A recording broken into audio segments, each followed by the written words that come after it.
మాటలు నేర్చిన ఆవు. ఒకానొక గ్రామంలో సావిత్రి, సోమయ్య అనే భార్యాభర్తలు ఉండేవారు. వారు వ్యవసాయం చేసుకుంటూ ఒక ఆవును పెంచుకుంటూ ఉండేవారు. ఇలా ఉండగా ఆ ఆవుకు ఒక దూడ పుట్టింది. పిల్లలు లేని సావిత్రి, సోమయ్యలు ఆ దూడను కన్నబిడ్డలా చూసుకునేవారు. కొద్ది రోజుల తరువాత ఆవును అమ్మివేశారు. దూడను గారాబంగా చూసేవారు. ఇలా ఉండగా ఓ కోయదొర ఆ ఊరికి రకరకాల మూలికలను తెచ్చి, ఏ జబ్బు ఉన్నా నయం చేస్తాం, మూగివారు మాట్లాడుతారు, చెవిటివారు వింటారు అని అమ్మసాగాడు. ఈ విషయం ఆ నోట ఈ నోట విన్న సావిత్రి, సోమయ్యలు ఒక విషయం ఆలోచించారు. వెంటనే సోమయ్య ఆ కోయదొర వద్దకు వెళ్ళి, మీ మూలికలు తింటే మాటలు వస్తాయా అన్నాడు. అవును నాయనా, వస్తాయి అన్నాడు. అయితే మా ఇంట్లో ఒక దూడ ఉన్నది. అది మా బిడ్డలాంటిది. దానికి మాటలు రావాలి. మేము దానితో మాట్లాడాలి. దయచేసి మూలికలు ఇవ్వు అన్నాడు. ఆ మాటలు విని కోయదొర ఆశ్చర్యపోయి, తరువాత వద్దు నాయనా, ఇది ప్రకృతికి విరుద్ధం అన్నాడు.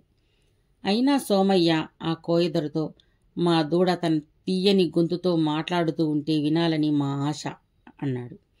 అప్పుడు కోయదొర విధివ్రాత అని తలిచి 3 గుళికలను ఇచ్చి, రాత్రి నిద్రపోవడానికి ముందు ఈ గుళికలను వేసి పాలు త్రాపించండి అని చెప్పాడు. సావిత్రి, సోమయ్యలు ఆ రాత్రి ఆ ఆవుదుడకు మాత్రలు మింగించారు. ప్రశాంతంగా నిద్రపోయారు. మరునాడు ఉదయం నిద్రలేచి బయటకు వచ్చిన సావిత్రిని చూసి ఆ దూడ, ఏవమ్మా, ఇప్పుడా నిద్రలేచేది? కొంచెం గడ్డి వెయ్యి, ఆకలిగా ఉంది అని మాట్లాడింది. అది చూసిన సావిత్రి దాని ముద్దు మాటలకు మురిసిపోయి భర్తను లేపి విషయం చెప్పింది. సోమయ్య కూడా వచ్చి చూశాడు. తర్వాత దానికి గడ్డి తినిపించి వెళ్ళాడు. వెంటనే ఆ దూడ, ఆగు, నీళ్లు పెట్టు, తాగాలి అని అంది. అయ్యో, మరిచిపోయాను అని సోమయ్య నీళ్లు తెచ్చి పెట్టాడు.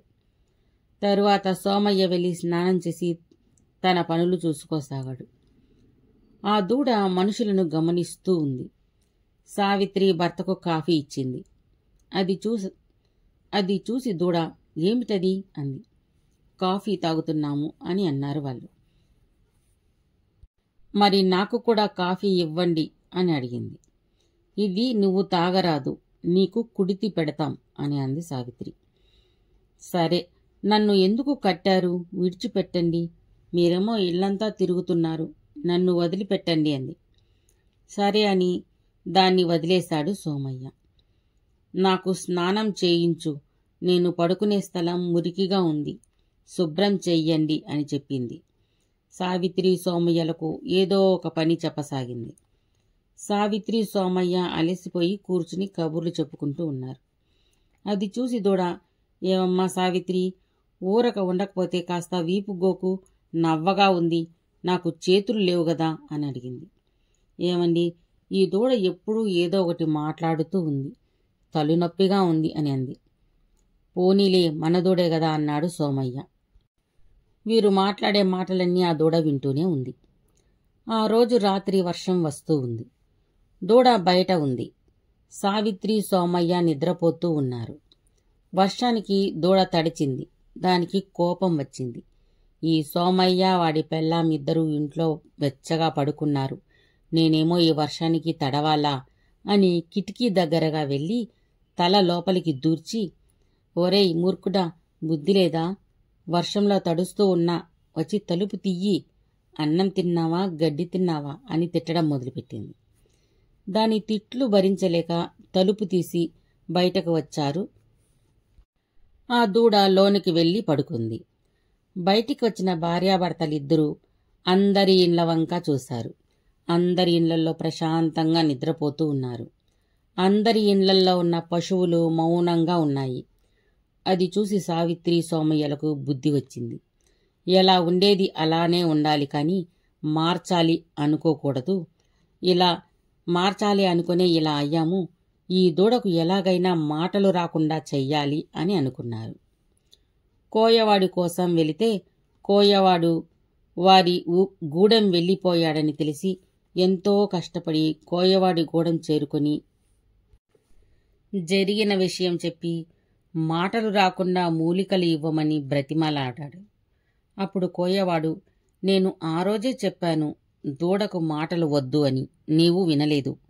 సరే ఉండు అని లోనికి వెళ్ళి కాసేపు రకరకాల మూలికలను కలిపి కషాయం తెచ్చి రాత్రి దీన్ని తాపించండి అన్నాడు. సోమయ్య ఇంటికి వచ్చి భార్యకు ఈ విషయం చెప్పాడు. ఈ విషయం దూడ విని, నాకు వీళ్ళు ఏదో చెయ్యాలని అనుకుంటున్నారు అని అనుకునింది. రాత్రి అయ్యింది. సోమయ్య దూడకు కషాయం తాగమన్నాడు. దూడ, నన్ను చంపాలనుకున్నారా ఏమిటి, నేను తాగను అని నోరు గట్టిగా మూసుకుంది. అప్పుడు రామయ్య తెలిసిన వారిని నలుగురిని పిలిపించి దూడను అదిమి పట్టి గట్టిగా పట్టుకుని కషాయం తాపించాడు. అమ్మయ్య అనుకుని వెళ్ళి పడుకున్నాడు. తెల్లవారింది. దూడ ఏమంటుందో అని భయంగా వచ్చి చూశారు. సోమయ్య, సావిత్రి. అక్కడ దూడ బుద్ధిగా పడుకుని ఉంది. దానికి మాటలు పోయాయి.